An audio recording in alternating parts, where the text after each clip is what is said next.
Vocês conseguiram assistir a aula que eu gravei, gente? Coloquei lá o link no Moodle? Ou ainda não? A última postada ainda não. Tá. Vocês estão vendo a minha tela? Sim. Sim. Sim. Tá. Então, gente, ó, composição. Tá conseguindo ver? Vocês estão enxergando, gente, minha tela? Sim. Sim. Mas está enxergando totalmente ou não? Não, tem outra janela aberta de gravação. Ah, tá. Tá, isso que eu queria saber, se deu certo. Agora deu. Tá. Então, ó, eu dividi composição química e valor nutricional de carnes e também, deixa eu abrir aqui que alguém tá querendo entrar. Peraí. Deu. E composição química e valor nutricional de pescado, eu gravei ontem e já vou colocar a postagem para vocês, tá bom? Porque estava muito extensa essa aula e aí eu fiz uma outra parte para vocês, tá? Beleza, gente? Tá bom. Uai, não tá passando? Aí. Pessoal, é o seguinte, desde lá do primeiro período, né, que todos os professores vêm falando para vocês sobre os compostos químicos do alimento, né? Às vezes, não exatamente sobre os compostos químicos, como a gente vê em bioquímica, por exemplo, mas dentro de alguma tecnologia, por exemplo, né? Aí agora eu vou ter que sair. Alguém tá pedindo para entrar. Peraí, gente. Ver quem é. Elaine. Deixa eu ver se tem mais alguém. Me avisa, gente, se alguém quiser entrar ou estiver falando, porque às vezes eu não vejo. Quando eu apresento a tela, eu não consigo ver o que vocês estão vendo aí, tá bom?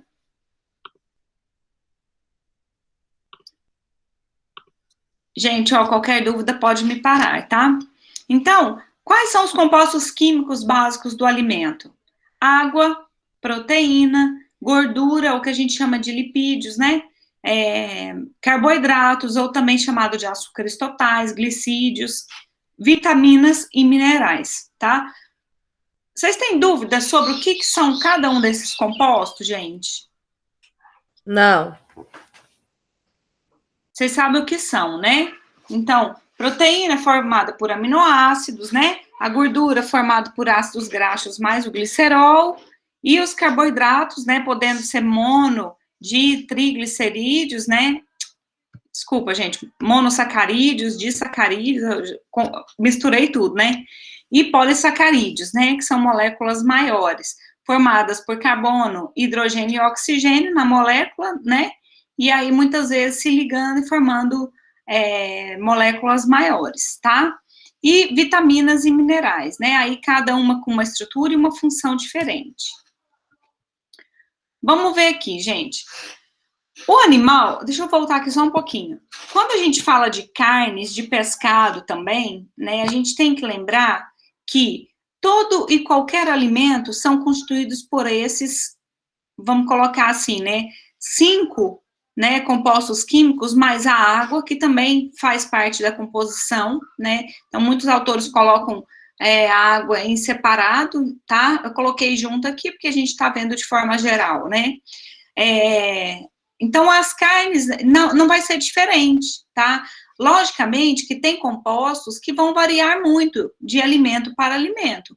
Quando a gente fala de grãos de trigo, a gente vai ver que que é um alimento que é constituído grandemente por carboidrato, ao passo que as carnes, né, é constituído basicamente, grandemente pelas proteínas, tá? Mas, no final do que a gente tivesse, se a gente estivesse fazendo uma análise dos compostos químicos da carne, a gente vai ver quantidades diferentes de cada composto e no final a gente vai ter o 100% que a gente calcula, né, baseado nas análises feitas, tá certo? Agora, esses compostos químicos variam nas carnes? O que vocês acham? Sim. Varia, né, gente? Como em qualquer alimento. Como que varia? O que vocês acham? Qual composto que deve variar mais nas carnes? O que vocês acham?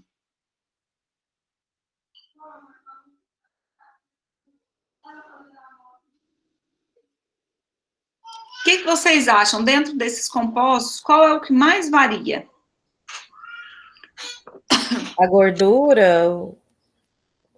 Exatamente. Quem falou? Bruna Silva. Isso, Bruna. O que mais varia é a gordura. Por quê, gente?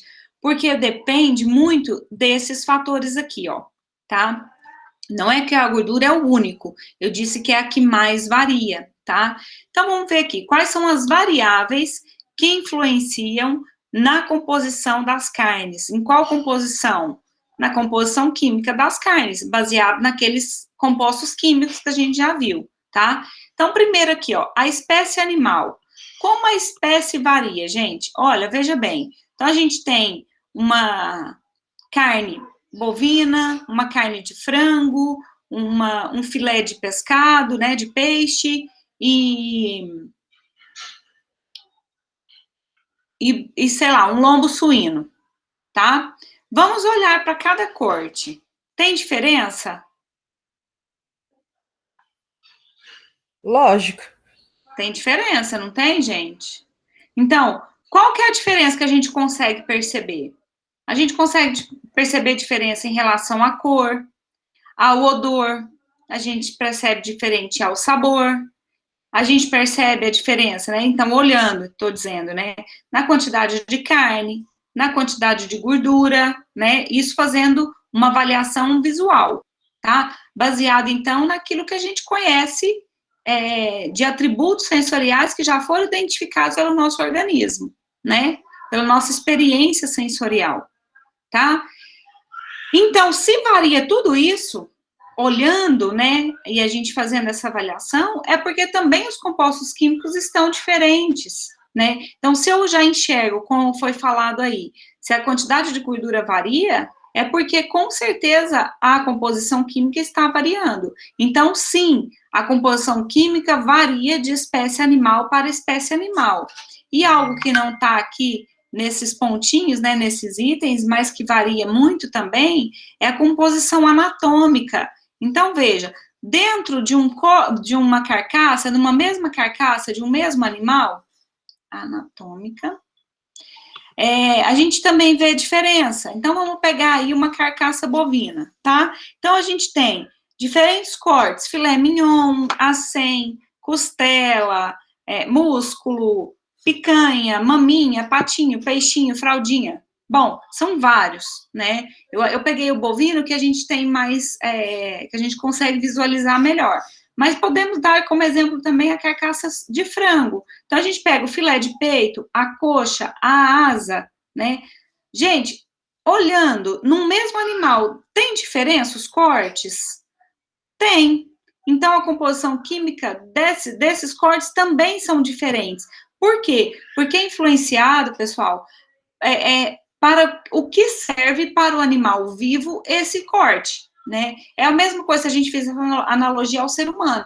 Por que a gente usa as pernas e muitas vezes as pernas ficam duras, mais rígidas? Porque a gente usa bastante para movimentação. Então, desenvolve diferentemente o tecido muscular, tá? No animal é a mesma coisa, tá bom? Em relação à idade, também varia, tá? Então, o mesmo animal, em idades diferentes, a composição química das carnes também vai variar.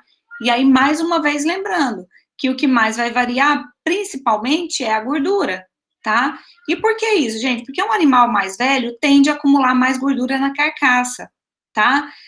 Os animais mais novos, mais jovens, eles têm uma coloração também mais clara da carne. E essa cor vai se intensificando conforme a idade do animal, tá? Então, veja, é bom ou é ruim uma carne de animal mais velho? Vai depender do que você considera como qualidade, tá? Por quê? Porque lembra que eu tinha comentado na aula passada que, por exemplo, a gordura da carne, ela vai variar em relação à sua cor, né? E o que acontece quando varia a cor da gordura? Acontece principalmente por conta da administração do alimento, né? Do manejo que esse animal tem da alimentação. Quando ele consome o pasto, né? E aí a gente tem os pigmentos naturais da planta, que são os carotenoides, as xantofilas, esses compostos, sendo lipossolúveis, vão acumular na gordura.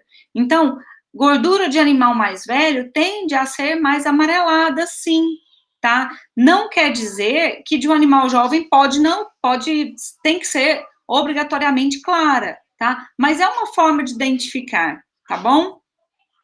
Em relação ao sexo, alguma pergunta, gente, por enquanto? Não. Em relação ao sexo, também a gente vê diferença entre machos e fêmeas, tá? Principalmente na composição de alguns cortes, tá? As fêmeas tendem a acumular mais gordura na região da barriga, tá? Isso acontece, gente, por conta das fêmeas, né, terem a possibilidade de gerar os filhotes, tá? Então, é necessário, naturalmente falando, que essa região tenha gordura para auxiliar tanto a mãe quanto o filhote, né, na reprodução, tá? Então, só de pensar por esse lado, sendo machos e fêmeas, vai dar diferença na composição química, tá bom? E quando o animal fica mais velho, a fêmea também tende a acumular mais gordura que o macho na carcaça como um todo, tá? Em relação à raça, aí, gente, nesse ponto, a gente tem que falar também de marmoreio, tá? Que é a gordura de marmoreio? Então, aqui eu tenho um bife, tá? Aí, esse bife é constituído, né, por fibras musculares, porque a gente está falando de carne, e aí, entremeada a essa fibra muscular, a gente tem a gordura entremeada, tá? Essa gordura é chamada, acho que a gente também já comentou, é chamada de gordura de marmoreio. Ela está entremeada às fibras musculares. Hoje, é quase que uma tendência, né, das pessoas preferirem esse tipo de carne, que tem gordura intramuscular, que tem gordura de marmoreio, tá? Porque é uma característica de quando a gente mastiga a carne, quando a gente morde o pedaço de carne que tem gordura, a gente acha que ela é mais macia, porque a gordura não tem tanta firmeza quanto, né, a textura é diferente da carne magra, do tecido muscular, tá? Então, quando a gente mastiga essa gordura de marmoreio, a gente sente que a carne, de forma geral, está mais macia, né? E outra coisa, a gordura também desenvolve sabor e odor diferente na carne. Então, uma carne que a gente coloca na churrasqueira, por exemplo, filé mignon, e depois um outro corte qualquer, né? Um pouco mais, com mais gordura, e principalmente gordura intramuscular. O que a gente vai observar? Que na churrasqueira, o filé mignon dá sabor, né, dá odor, né, isso sem gordura. Mas, se você colocar uma carne com mais gordura, o sabor é muito mais intenso, é intensificado, porque modifica, sensorialmente falando, também, né, o odor, o sabor da carne, tá? Mas o que eu tô falando em relação à raça e à genética? Então, essa gordura que é desejável na carne, que de marmoreio, muitas vezes desejável, né, tem gente que não gosta, né? Mas hoje, como eu falei, é quase que uma tendência. Alguns animais estão mais predispostos a acumular gordura de marmoreio na carcaça, tá? Quais são esses animais? Lembra que a gente comentou que é o gênero Bos, né? Bos taurus, e aí tem a subespécie Bos taurus taurus e Bos taurus índicos. Vocês lembram disso, da aula passada? Os Bos taurus índicos da raça indiana, né, o chamado de zebuínos, eles têm menor predisposição a esse acúmulo, ao passo que Bos taurus taurus, que são animais europeus, né, também chamados europeus, tem uma maior predisposição a esse tipo de gordura, tá? Então, não é regra, né, ou melhor, toda regra tem exceção, né, mas animais europeus tendem a acumular mais gordura na carcaça. Porém, gente, a raça, a genética não garante que vai ter, porque vai depender muito de indivíduo para indivíduo, tá? Então, quando o produtor vai comprar animais, né, bezerros, por exemplo, ou já jovens para a fase de terminação ou para a fase de engorda, o que pode se fazer? Por exemplo, fazer uma análise de ultrassom, tá? Porque o que é a gordura? A gordura nada mais é que um tipo especializado de tecido conjuntivo, né, denominado tecido adiposo, tá? E esse tecido adiposo é formado por células adiposas, né, ou adipócitos, tá? Deixa eu escrever aqui, adiposo, né? E essas células acumulam gordura, tá bom? E acumulando gordura, para acumular gordura, essas células já estão presentes no corpo do animal. Então, quando a gente faz uma análise de ultrassom, né, na região do contrafilé, é possível identificar se existe essas células ali. Por quê? Porque se existe, provavelmente eu vou ter uma carne marmorizada depois, tá? Então, o ideal seria olhar indivíduo por indivíduo, tá? Porque somente a raça não garante que a carne vai ficar assim. Certo, pessoal?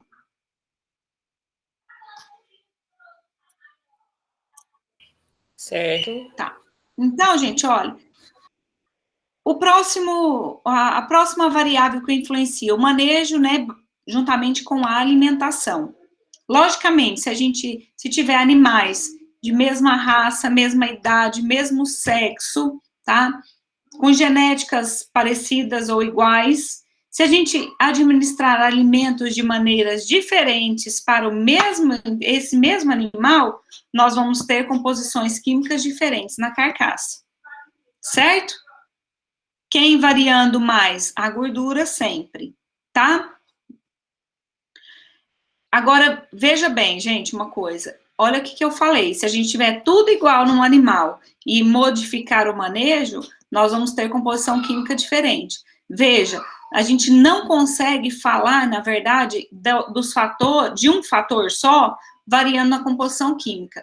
Todos os fatores são necessários e devem ser observados para avaliar a composição química de uma carne, tá? E, logicamente, também a sua qualidade. Tá certo? E aí, por último, a gente tem as condições ambientais, né? Que alguns animais, a gente já falou sobre isso, conseguem viver melhor num clima mais seco, com mais luz solar, outros preferem um clima mais temperado, mais frio, né? E a gente já falou sobre isso, sobre bós-tauros nesse clima no clima temperado, né? E bós-tauros índicos no clima tropical. Tá? Se a gente mudar esses animais de clima, eles vão sim se adaptar, porque existem animais, mesmo das raças europeias, que conseguem se adaptar bem ao clima, por exemplo, brasileiro, né? Mas pode ser que demore um tempo mais para ele voltar a ter a mesma conversão alimentar, a modificar a sua composição química de carcaça, tá? Então, isso tudo deve ser levado em consideração, tá certo? Vou passar, tá, gente? Alguma dúvida? Não. Não. Então, vamos lá. Oi, pode falar. O Índicos que você fala é o Nelore e o outro é o Angus? Basicamente, né? Lembra que não são só esses, tá? Mas é o que mais é aqui no Brasil. Isso mesmo. Uhum. O Nelore a gente vê com mais frequência e Angus hoje com mais frequência das raças taurinas, tá? É isso mesmo, tá certo.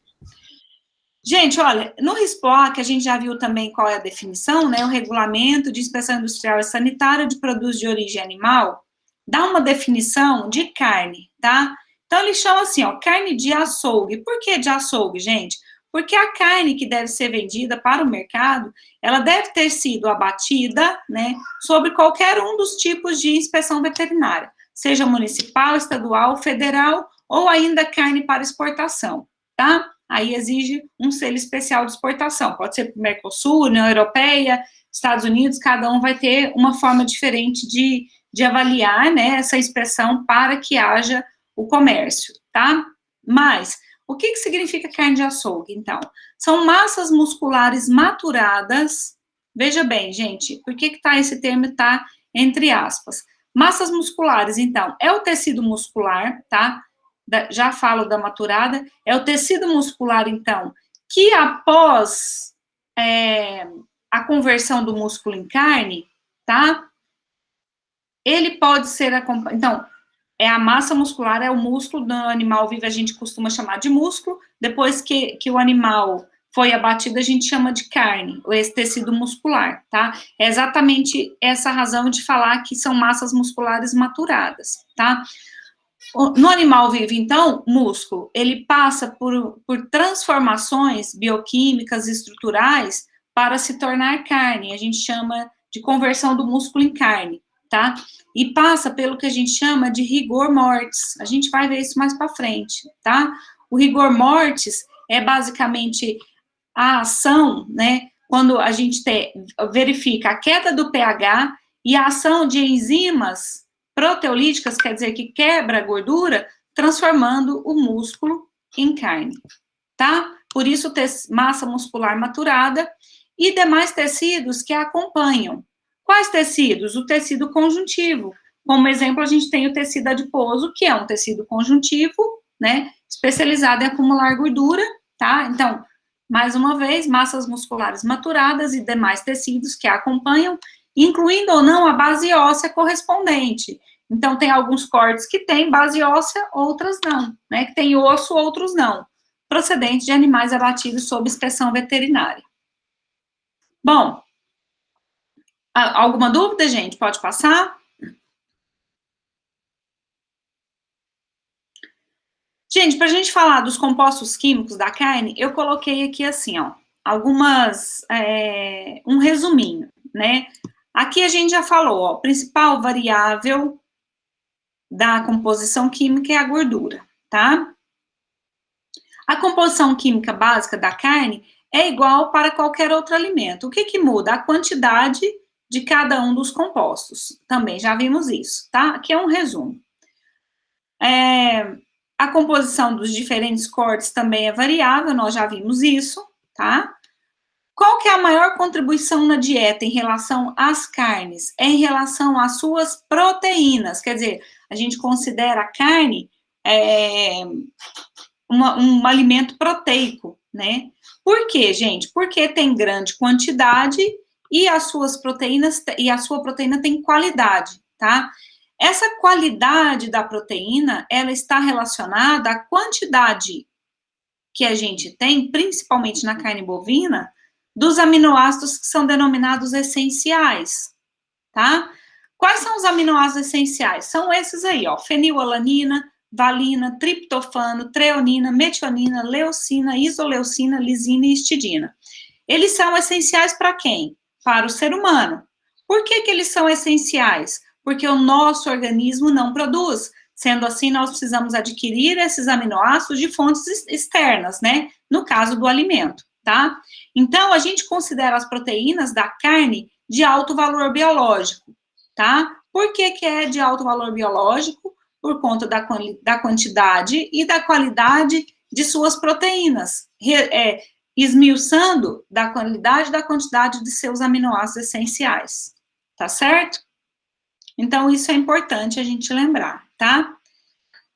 Aqui, composição das vísceras. Primeiro, né, lá no RISPO-A, eles chamam de vísceras comestíveis ou carnes viscerais, tá?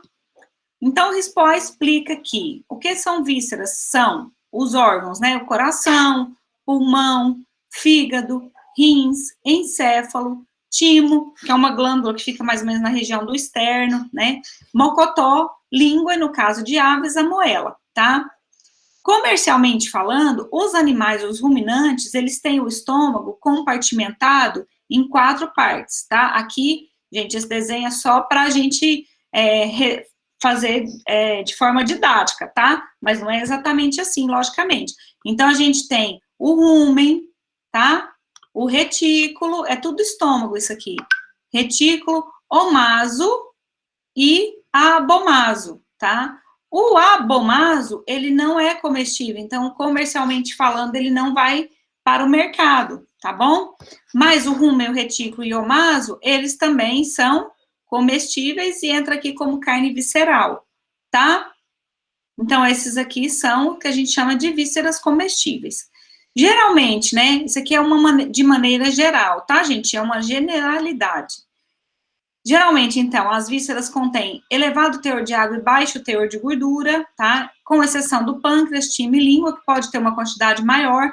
O fígado, muitas vezes, pode acumular gordura também, né? Se fosse um ser humano, aí a gente teria uma possível doença, né? No animal, a mesma coisa, mas não dá tempo de ficar tão acima do esperado, né?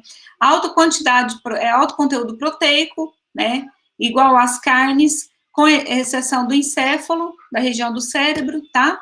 Rico em proteínas e carboidratos, que é o fígado, e também a gente observa que no fígado tem grande quantidade de carboidrato, em bovino 6%. Também acho que eu já comentei sobre isso, mas por que o fígado tem alta quantidade de carboidrato? Observação, pessoal, as carnes não são fonte de carboidrato.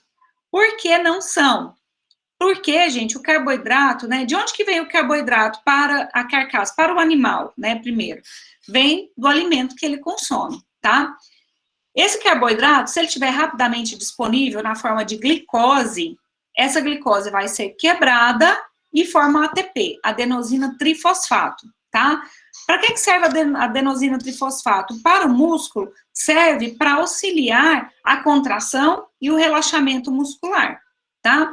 Para o ser humano, para os animais de maneira geral, a glicose serve para ter energia rapidamente disponível para as funções do organismo, tá? Quando o animal é abatido, vai chegar uma certa hora que acaba essa quantidade de glicose disponível, né, esse monossacarídeo livre, e começa a gastar um conteúdo energético na forma de armazenado, né? Então, o animal reserva sua energia na forma de glicogênio. O que é o glicogênio? São várias moléculas de glicose, mas que estão ligadas, não estão livres, né? O corpo do animal entende que houve o abate e precisa se manter vivo. Aí começa a gastar essa reserva de energia, tá? Numa tentativa de formar ATP. Mas em metabolismo anaeróbio, quer dizer, não tem mais oxigênio, concorda comigo? O animal, então, entrando em anaerobiose, esse glicogênio que vai sendo quebrado, ele vai tentar formar glicose para formar ATP. Mas eu não tenho oxigênio para fazer essa conversão bioquímica. O que acontece? A molécula de glicogênio vai sendo quebrada e começa a formar ácido lático, tá? O que é o ácido lático, então? Ele vem da quebra do glicogênio, mas em metabolismo anaeróbio, tá? O ácido lático, ele é responsável pela queda do pH quando há a transformação do músculo em carne, tá? E por que eu tô falando isso, gente? Porque quando o animal, então, é abatido, na carne não fica mais, não tem mais carboidrato, porque o carboidrato não está sendo convertido em ATP, e depois reconvertido lá no fígado, tá? Então, começa a acumular ácido lático. Ainda com um pouquinho de circulação sanguínea, o próprio sangue, né, vem buscar esse ácido lático para tentar levar para o fígado, para tentar produzir glicose. Chega um certo momento, né, essa transformação bioquímica é a gliconeogênese, quer dizer, formação, gênese, né, origem, formação de novas moléculas de glicose.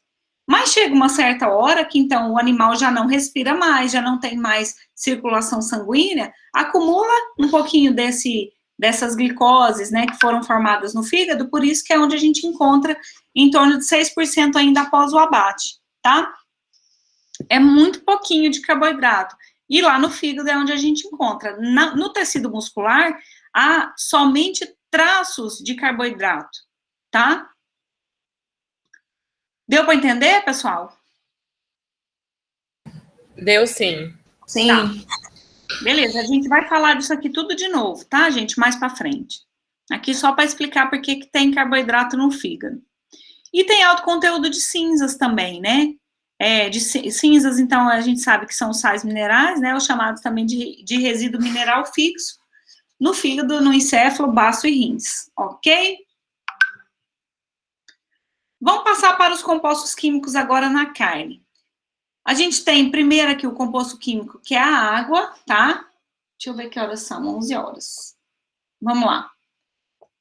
Então, a gente tem aqui água, né? Para que serve a água? Na aula passada, muitos de vocês falaram, é um meio universal, né, onde ocorrem reações biológicas, onde é possível ocorrer reações biológicas, né, e ocorre outras funções também, tá? Por exemplo, falando de carnes, onde ocorre, né, atividade muscular. Somente é possível contração e relaxamento se a gente tiver água dentro da fibra muscular, tá? A água também está diretamente relacionada à relação que existe com a proteína, tá? Uma proteína que a gente utiliza muitas vezes em produtos cárneos, né? E essa qualidade da proteína para o processamento vai variar de acordo com o corte, tá, pessoal? Então, alguns cortes, eles têm alta CRA. O que é a CRA? Capacidade de retenção de água. Quem que consegue ligar a água? Gordura consegue ligar a água?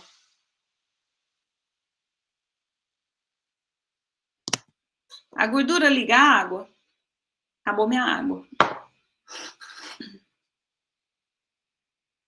Água e gordura, água e óleo misturam? Não. Não. Mas se a gente tiver alguma coisa que auxilia, alguma substância que auxilia, liga? Sim. Sim? Como que faz maionese? Com emulsificante. Põe um emulsificante. Quem é o emulsificante? Como faz maionese? Com que faz maionese? É com ovo, é proteína? Com ovo, o que mais? Quem sabe Com fazer óleo. maionese? Óleo. O leite. Lectina de soja é um emulsificante. É.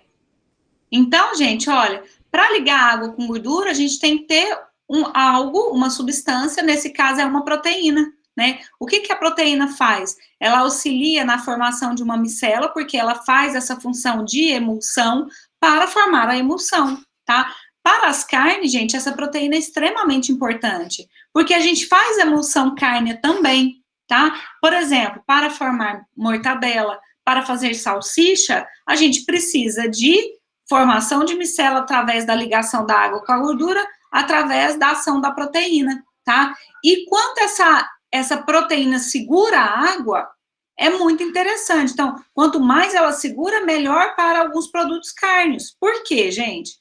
Para manter a suculência, a gente já falou sobre isso, né? Sobre a relação sensorial da água. Para manter a suculência, auxiliar na maciez e na textura, para segurar compostos que são hidrossolúveis, por exemplo, que dá a cor à carne, para melhorar o sabor, porque uma carne ou um produto carne ressecado, a gente não sente o mesmo sabor, né? A gente tende a avaliar de maneira ruim aquele produto, tá bom?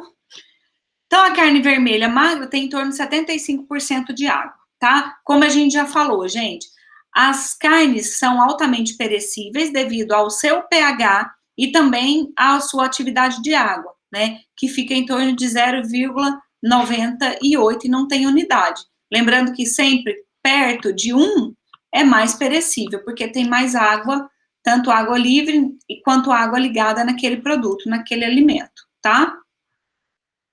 Em relação aos minerais, né? Aqui é uma faixa ampla, né, que é colocado, porque, gente, a gente já viu, dependendo de onde é a composição química, né, de onde é o corte, vai variar a composição química. Então, tem aqui uma faixa ampla, né, de pH das carnes, 0,8 a 1,8%, tá? O que a gente tem muito nas carnes? Cálcio e magnésio. Por quê? Porque esses são minerais que entram, né, como fator fundamental para que haja contração e relaxamento muscular, tá? Então, compostos orgânicos do fósforo, como o éster fosfórico, também auxiliam nas transformações, nas modificações pós-mortem, quer dizer, após o abate do animal, né? E também no processo de maturação, hidratação da carne, tá? Aqui a gente tem como representante fundamental o cálcio e o magnésio, tá bom?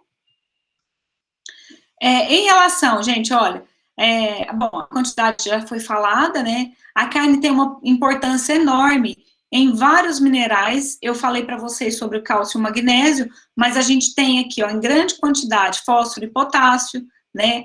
Os produtos cárneos, aí a gente tem que fazer uma observação aqui, são ricos em sódio, mas por conta da adição de sal, né? Hoje em dia, gente, o sal, ele tem sido menos utilizado na composição, como ingrediente de composição de produtos cárneos, tá? Isso por conta da saúde, né? Reduzir os problemas relacionados à pressão arterial, tá? Então, não por causa do cloro, mas por causa do sódio. Então, os produtos cárneos que antigamente usava-se 3 a 3,5% de sódio, né, de cloreto de sódio, né, de sal de mesa, sal de cozinha, hoje em dia tem se utilizado de 1 a 1,5%, né? Isso para tentar reduzir o sódio.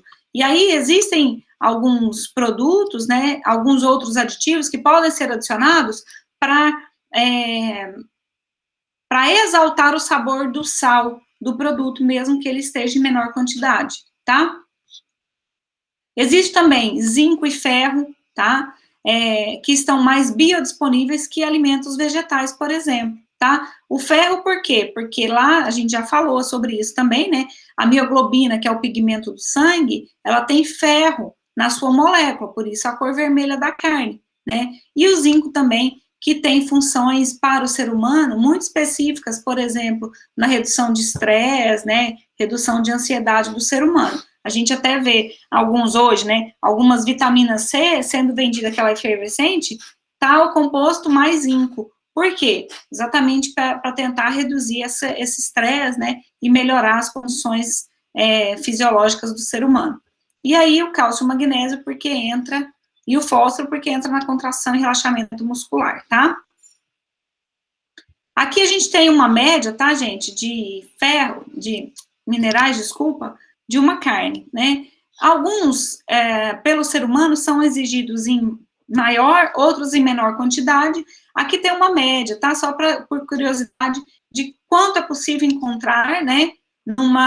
Em 100 gramas de carne, né? Expressa em base úmida. Então, a forma que foi feita a análise, tá bom? Então, com observação aqui, tem grande quantidade de ferro e de zinco, né? Que supre muitas vezes a necessidade diária. Quando a quantidade de ferro não supre, ou a pessoa tem alguma deficiência de ferro por algum outro motivo, né, de saúde, por exemplo, aí é preciso muitas vezes suplementar, né. Em relação aos carboidratos, nós já falamos um pouquinho também de carboidratos, né. Gente, eu vou parar só um pouquinho para pegar uma água, pode ser? Vocês me dão um tempinho aí? Sim, Vou pode ver ser. vocês. Minha aguinha acabou, e aí eu falo bastante, vai secando a garganta. Peraí, tá?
Pessoal, voltei.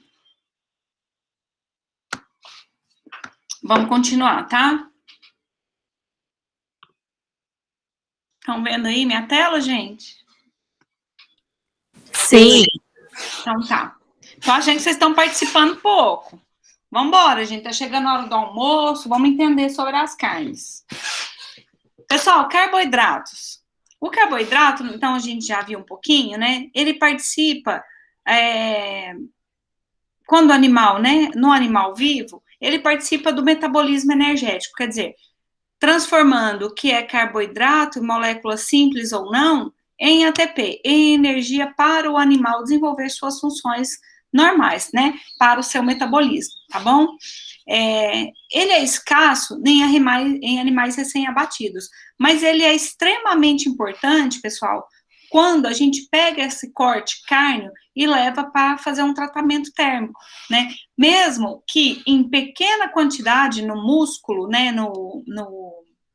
na carne, quando a gente vai fazer o tratamento térmico, é legal, né? O que o carboidrato faz? Quando a gente tem, por exemplo, o açúcar, se você coloca o açúcar no fogo, o que acontece com esse açúcar? Vai derreter, né? E forma o caramelo, certo? Que o caramelo tem uma coloração mais escurecida, né? E aí depende de como você faz, fica brilhante, etc e tal. No caso das carnes, então, mesmo que em pequena quantidade, o carboidrato que sobra é importante, porque quando a gente tem uma alta temperatura, por exemplo, quando você assa a carne, que é uma temperatura mais alta que 100 graus, esses carboidratos que se formaram na carne, eles vão se ligar aos aminoácidos livres, quer dizer, a carne é formada por proteína, então eu tenho aminoácido livre também, né? E vão formar as melanoidinas. Melanoidina é uma substância, né, que é um produto dessa combinação, que tem coloração marrom, tá? Então, essa coloração marrom, quando se desenvolve por conta dessa ligação de açúcares redutores com aminoácidos, vai dar como resultado a melanoidina, que dá sabor e odor característico e também a cor. Também vai ser modificada.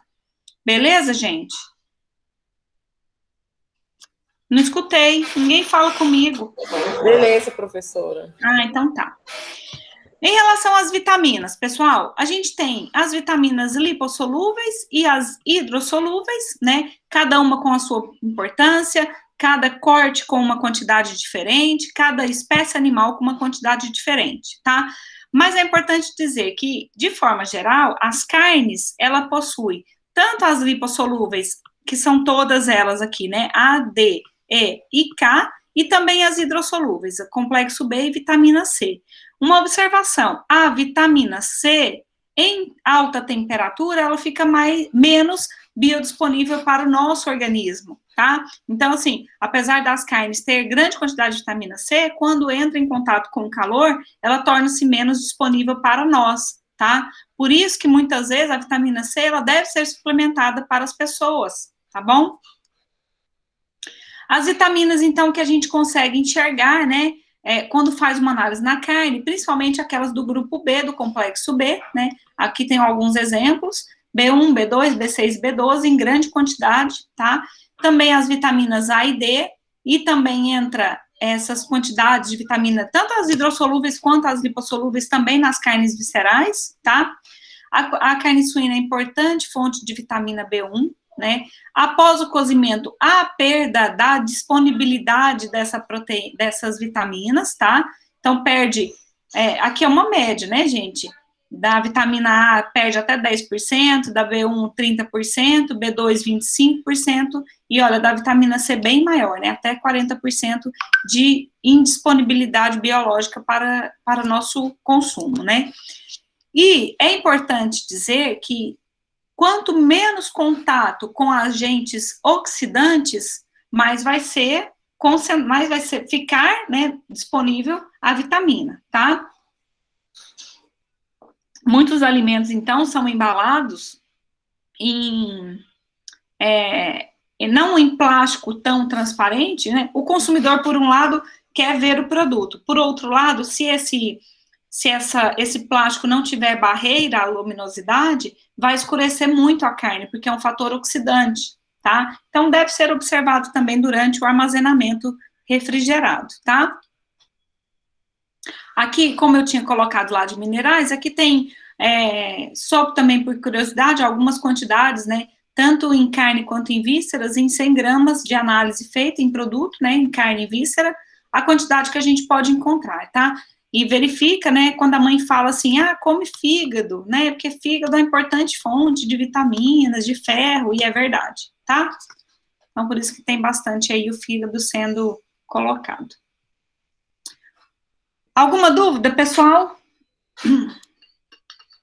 Não, até o momento. Não. Tá indo bem? Tô falando muito rápido? Tá tranquilo. Eu tô falando um pouco mais rápido, parece que eu tô acostumando a falar rápido, porque se eu falar, como eu falo em sala de aula, demora 4 horas aqui, né? Ninguém quer ficar 4 horas aqui me escutando, concorda? Vamos lá. Vou tentar, por isso que eu tô tentando fazer um pouco mais rápido, mas qualquer dúvida, pessoal, vai me parando, tá? Em relação aos lipídios, então, também a gente já viu, né, sobre algumas características dos lipídios. Deixa eu mudar essa cor de caneta aqui, que não ficou boa. Nós já vimos algumas funções, algumas características, quanto ele varia nas carnes, né, como varia, né. E aí é importante também dizer que nos animais, né, na carne, ou na carcaça como um todo, a gente encontra, basicamente, isso de importância para a qualidade de carnes, a gordura, vamos falar assim, em 3 pontos, em 3 locais diferentes, tá? Então, a gente tem a gordura extracelular, que está constituída dos depósitos de tecido adiposo subcutâneo, tá? Então, a gente tem a gordura subcutânea, ou a gordura de modelação do corpo do animal, essa que fica logo abaixo da pele, tá? A gente tem as gorduras, aqui, ó, depósito no animal, peraí que eu vou passar aqui. Então, a gente tem a gordura subcutânea, a intermuscular, que, como o próprio nome já diz, né, é um tecido conjuntivo, então, liga cortes diferentes, tá? E a gordura intramuscular, que é conhecida também como gordura de marmoreio, e está presente, né, constituindo os entremeios das fibras musculares, tá? Então, aonde a gente encontra essa gordura? Mais uma vez, na carcaça dos animais, subcutânea, intermuscular e intramuscular, tá? Isso é muito importante, tá, gente? Aonde que tá essa gordura no corpo animal? Fazendo os depósitos de gordura, de lipídio, por todo o organismo do animal, né? De que forma? Em pequenas gotículas, no líquido intercelular, no tecido adiposo. Beleza?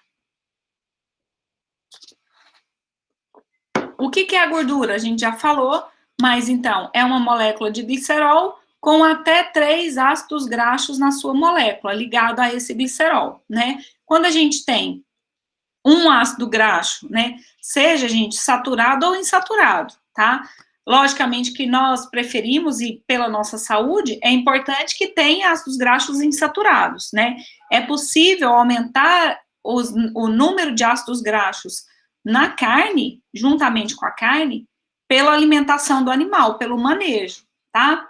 Mas voltando, então, o glicerol com até 3 ácidos graxos, aí, quando tem um ácido graxo, seja saturado ou não, a gente chama de monoacilglicerol, né? Quando tem 2, diacilglicerol, e 3, triacilglicerol, ou, que a gente conhece com mais frequência, a gente ouve falar, os triglicerídeos, tá?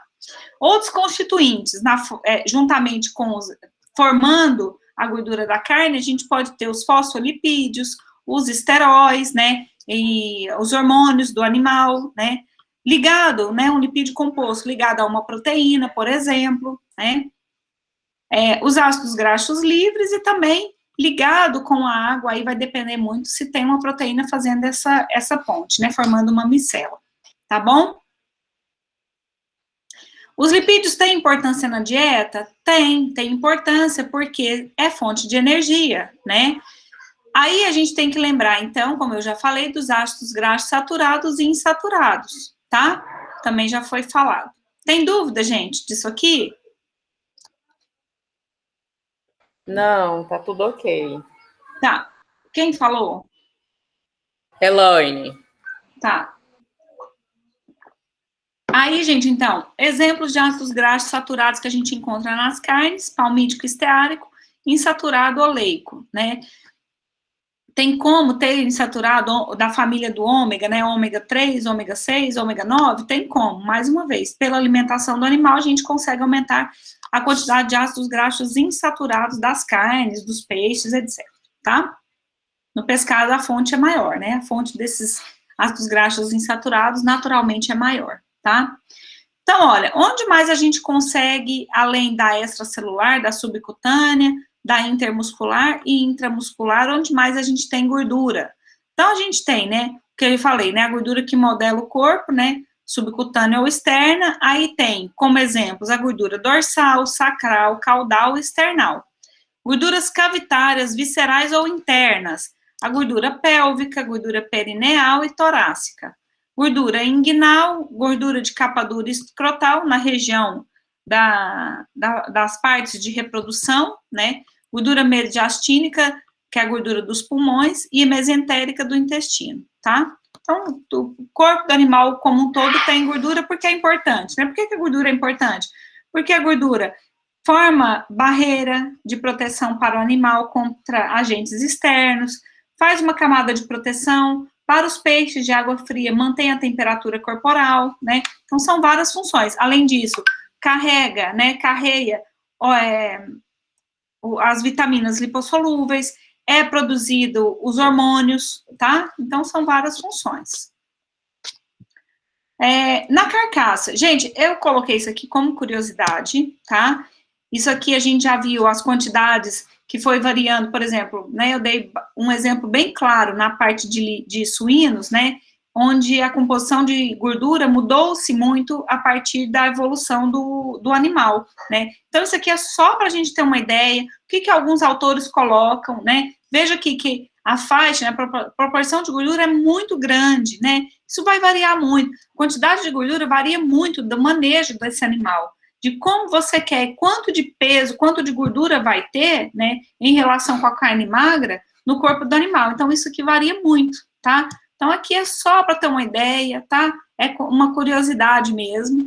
E aqui é importante falar que uma carne magra tem baixa quantidade de gordura. Ah, mas e o suíno? Tem gente que não come carne suína porque tem grande quantidade de gordura. Isso não é verdade mais, a gente já viu, né? Foi modificando ao longo do tempo e é possível, ainda que seja uma proteína de origem animal, é possível ter grande quantidade de ácido graxo insaturado, né, que é o grande problema da gordura em relação à sua composição nas carnes, tá? Aqui também é uma tabela, é de fonte de livro, mas é só para a gente ter uma ideia, uma porcentagem, né? Isso aqui nem sempre é verdadeiro. Naquela tabela anterior, você também não entra nessa tabela aí a parte das aves, não? Como assim? Não tem, as aves não entra nessa tabela, o tanto teor de gordura. É só o bovino, suíno e... Não. Aqui, ó, aqui tem, nessa aqui tem, tá? Aqui, como eu falei para vocês, é uma curiosidade, tá? A proporção varia muito. Então, assim, em frango, se a gente pegar o peito de frango e a coxa de frango, a quantidade é bem diferente, tá? Então, varia demais, gente. Então, assim, como que faz, então, essa quantidade de gordura? Depende como vai ser avaliado. Então, no frango, a gente deveria fazer de toda a carcaça, né? No bovino, a gente não vai fazer de toda a carcaça. Então, tem forma de fazer essa análise, tá bom? Para a identificação dessa quantidade de gordura da carcaça, tá? É só para ter uma ideia mesmo. Isso aqui é uma curiosidade, é para ficar registrado para vocês que é bastante variável, tá? Mas que depende de todos aqueles fatores que envolvem também a criação do animal, a raça, a espécie, a idade, o sexo, tá? As condições do ambiente, a composição anatômica. Lembra disso? Tá bom? Quem perguntou, Elaine ou Bruna? Elaine. A Elaine tem a voz, um pouquinho da voz da Miriam, do técnico da turma passada. Gente, aí a gente chega aqui nas proteínas, né? Como eu falei para vocês já, a proporção no músculo de proteína é em torno de 22%. Meu filho, fecha a porta para a mamãe. E aí, gente, como essa proteína está no tecido muscular, né? Ou na carcaça do animal? Então, a gente tem algumas proteínas identificadas como sarcoplasmática, que é dentro do sarcoplasma, dentro da fibra muscular, em torno de 40%, que é miogênio, hemoglobina, aí tem vários, né? Várias proteínas que fazem parte das sarcoplasmáticas. A gente tem também as escleroproteínas, em torno também de 40%, que são as proteínas, basicamente, que estão responsáveis pela contração e relaxamento muscular, tá? Então, vocês vão ver ainda a gente falar bastante da miosina, actina, tropomiosina e troponina, tá? As proteínas C e M também são proteínas contráteis, né? E que também têm a sua função durante contração e relaxamento muscular. Então, para completar aqui os 100% das proteínas, a gente tem as proteínas do tecido conjuntivo, né? Mas tecido conjuntivo não são, como exemplo, gorduras? Sim, mas a gente tem o tecido conjuntivo formado por proteínas também, tá? Em torno de 20%. Quem são essas proteínas que fazem parte do tecido conjuntivo? Principalmente o colágeno, né? Composto principalmente pelo aminoácido chamado hidroxiprolina, tá? Em torno de 13%, e elastina, que é resistente à temperatura. Só para vocês terem uma ideia, né? O que é o colágeno, por exemplo? Vocês já comeram o corte chamado músculo, concorda? Já consumiram músculo? Geralmente a gente faz de panela, corta grande, faz de carne de panela? Sim. Já? Então, quando você cozinha, né, e a gente cozinha em panela de pressão, o músculo por quê? Quem consegue me falar? Porque a carne é mais dura? Porque a carne é mais dura e também por conta do colágeno. Em alta temperatura, o colágeno, ele fica macio, forma uma gelatina, não é? O colágeno não é gelatina? Tira o colágeno lá do osso para poder fazer a gelatina, e a gente faz em casa, coloca sabor, odor, e a gente faz em casa, né? Vira aquela gelatina transparente. O colágeno é aquela parte esbranquiçada, né? Transparente, que fica molinho quando tem alta temperatura. Então, o colágeno é um tecido conjuntivo, né? Formado por aminoácidos, então é uma proteína que forma gel. Já a elastina, ela é resistente à temperatura alta e até mesmo à pressão, essa que a gente utiliza em casa, tá? Sabe ali no peito do frango, não tem uma cartilagem durinha, né? Que faz um triângulo, ela é assim, ó. Sabe qual eu tô falando? Uma cartilagem do peito do frango. É um ossinho mole, né? É um branquinho. Isso. Né? Não é osso, né? Não é osso, é uma cartilagem, isso. No desenvolvimento do feto, gente, todo feto é constituído por cartilagem. Depois, essa cartilagem é que vai se tornar osso, tá? Então, essa cartilagem ali, ela é formada grandemente por elastina. Ela fica macia, forma gel. Você coloca ali, por exemplo, vai fazer o frango. Mesmo se você colocasse aquele frango na pressão, aquela cartilagem, ela fica molinha? Fica. Ela amolece, Uhum. mas ela fica igual o colágeno? Não, ela amolece, mas ela não fica igual o colágeno, não. Não fica, não. Mesmo você colocando na pressão, a hora que você morde, ela ainda, você sente ela dura. É. Por quê? Porque a elastina, ela é resistente à temperatura alta e também à pressão, tá? E isso, gente, lá para frente, a gente vai falar de qualidade de carne. Isso influencia muito na maciez da carne, porque se é um bife ou se é um corte que tem grande quantidade de elastina, esse corte fica duro, tá? Ao passo que, se tiver colágeno e você fizer o tratamento térmico ideal, a gente entende que aquela carne vai ficar macia, tá? Então, vai influenciar lá na frente. Também, juntamente com as proteínas da carne, a gente tem os aminoácidos livres, que podem ser essenciais ou não essenciais, tá? Aí, isso aqui eu vou contar para vocês o que acontece com essa proteína, né? Essas proteínas da carne têm várias funções, né? Então, a gente tem a proteína fazendo para o ser humano a sua função, né? Levando, além de valor energético que possui a proteína, né? Também ela tem outras funções no nosso organismo, né? E também possui função quando a gente vai fazer o processamento, né? Então, cada derivado cárneo vai ser necessário um tratamento térmico ideal, um tratamento de processo ideal para se tornar aquele produto, tá? Então, a gente vê aqui, ó, que as proteínas, elas podem ser solúveis em água ou em soluções salinas diluídas. Eu falei para vocês, por exemplo, a mioglobina, que é o pigmento da carne, é uma proteína, né? Tem função proteica e é solúvel em água. Por exemplo, se você coloca um pedaço de bife lá na água, a água vai ficar com coloração vermelha. Por quê? Porque essa proteína, né, a mioglobina, que dá cor à carne, ela é dissolvida em água, tá? Por exemplo, as proteínas sarcoplasmáticas também são, muitas das quais as enzimas que são enzimas também são, tá? Inclui-se aqui também a mioglobina, que é o principal pigmento da carne, como a gente já falou. Proteínas solúveis em soluções salinas concentradas ou miofibrilares. Então, se você colocar carne em água, você não vai ver ela dissolver. Mas se você colocar em uma solução salina concentrada, com o tempo ela começa a ser dissolvida, tá?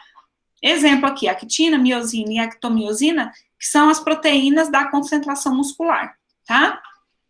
Proteínas que são insolúveis são proteínas do tecido conjuntivo, que é o caso do colágeno. Ah, mas você acabou de falar que ela torna-se solúvel se eu tiver alta temperatura e pressão, tá? Se eu colocar em solução salina, mesmo que concentrada, ela não vai se dissolver, não vai se romper, tá? E algumas enzimas também. Olha lá, só como observação, o colágeno é o principal tecido conjuntivo, né? Encontrado em várias partes e também com a carne, tá bom? Solubilidade da proteína. Essa solubilidade, que é essa que a gente está falando agora, solúvel em água, em solução salina diluída ou em concentrado, ela determina também a suculência, tá? Dos produtos. Uma proteína que torna-se solúvel quando tem calor, quando a gente faz algum tratamento, quando adiciona algum ingrediente, é interessante, porque dá para o consumidor uma carne mais macia, né? Apesar disso, a solubilidade de maneira natural, ela é influenciada pelo pH final da carne, tá? Pela temperatura tanto da pós o abate, né? Temperatura corporal, quanto do tratamento térmico posterior, e também é influenciada pela transformação do músculo em carne, que a gente vai ver depois, que passa pelo rigor mortis, tá? O que é rigor mortis, gente? Ninguém perguntou. É rigidez cadavérica, tá? Quer dizer, chega um certo ponto que, durante a transformação do músculo em carne, quando cai o pH totalmente, a proteína fica totalmente presa, ligada uma na outra. Isso faz um enrijecimento muscular. Com o passar do tempo e a ação das enzimas, que é o caso daquela maturação, por isso, massas musculares maturadas, ela tende a afrouxar um pouquinho, porque a enzima começa a quebrar a proteína. Então, ela amacia novamente, pouco, mas amacia, tá? Veja bem, gente, então, falando de algumas ações, algumas aplicações tecnológicas no processamento da carne, a gente tem, né, é importante, né, que a proteína seja verificada qual é a carne utilizada, qual o corte utilizado, porque ela tem essas aplicações tecnológicas. Então, as proteínas, elas servem como emulsificantes, como espessantes, né, auxiliando na viscosidade da massa, como espumante, aí depende do que a gente está fazendo, é interessante ou não, mas as proteínas podem formar espuma. A gente tem claramente um exemplo que é da clara de ovo, né? Então, a clara de ovo, quando você bate por atrito ali, né, por ação mecânica ou não, dependendo de como é feito isso, forma espuma, né? A clara de ovo vira clara em neve, né? Ela também pode ser gelificante, é o caso do colágeno, tá? Estruturante, então, dá estrutura e mantém a estrutura do derivado carne, por exemplo, e é nutrificante, né? Nutrificante por quê? porque a proteína é composta por aminoácidos, essenciais ou não, mas principalmente os essenciais, né? E também tem valor calórico na sua molécula, né? Quando a gente consome. Também, gente, aqui eu vou falar na hora que a gente estiver falando de maturação, mas essas enzimas, né? Que toda enzima é proteína, tá? Nem toda proteína é uma enzima, tá bom? Algumas que são importantes para ocorrência da maturação após a morte do animal, tá? A gente vai ver depois sobre a enzima, então eu não vou falar disso agora. Mas só para deixar claro, toda enzima é proteína, tá? Como estrutura química, tá bom? Aqui, composição centesimal de carnes. Lembra que toda essa tabela é só uma forma de verificar a quantidade, tá? Aí tem bovinos, suínos, aves e ovinos, né? Quantidade de água varia muito pouco, de proteína varia pouco, a maior variação é em relação aos lipídios, e de cinzas aumenta de acordo também com verificação. Não é só isso aqui que a gente avalia, né? Como a gente já viu. Vários são os fatores que influenciam na composição química das carnes, tá? Dessa maneira, chegamos ao fim dessa aula. Eu vou parar de gravar para não ficar extenso, tá, gente? Eu vou parar de gravar, beleza? Eu quero saber de vocês